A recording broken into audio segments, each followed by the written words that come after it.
Hello, everyone. We're here again. We are staying healthy and we are continuing our prayers for the whole community.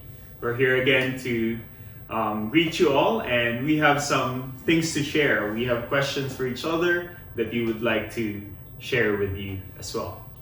So, Hi everyone. One of the first questions that we would like to address with you today is somebody asked why you become a priest, and if you were not priest, what would you like to be or become? Then we start with Father Francisco.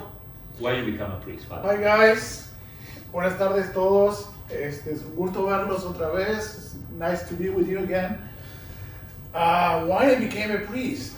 I really don't know. No, I know. Mainly because of my mother's prayers. When I told my mom I was going to become a priest, she said that for 30 years, I was 20 years old, my oldest brother was 30. And as she said, for 30 years, she was praying to have a priest in the family.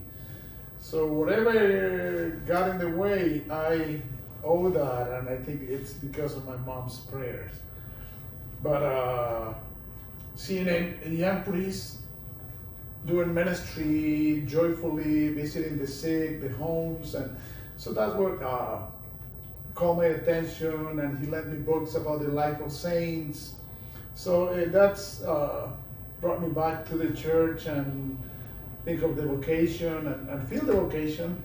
So that's I think it's a priest, my mom's prayers, and of course God's call.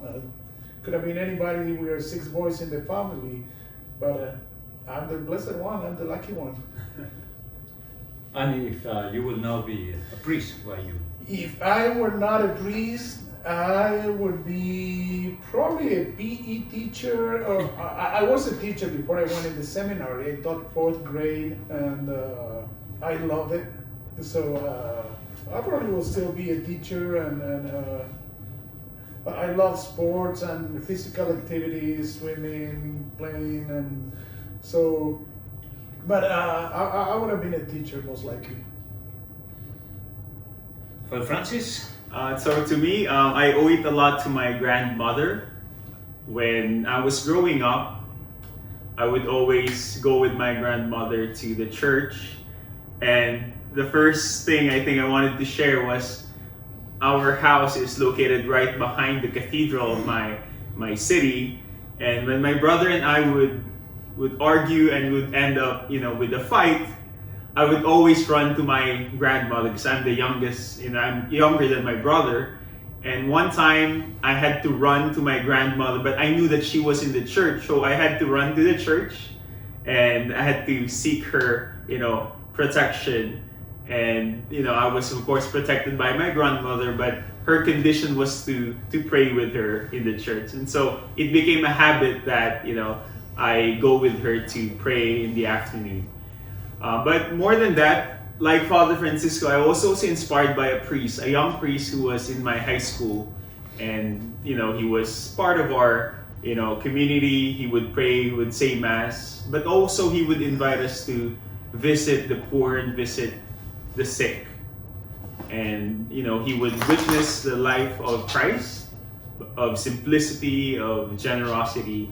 And I thought to myself at that time, what? Something is special about him. And I wanted to check, what he did, So I joined him with some of the retreats. And that was one of the seeds that planted my vocation to the priesthood. So, and if I did not become a priest, I'd probably end up to be a counselor, because one of the things that I also studied after college was counseling and psychology. So I'd be probably in a school or in an office setting, being able to listen to those who are going through some tough times. So, Well, thank you, Father Francis.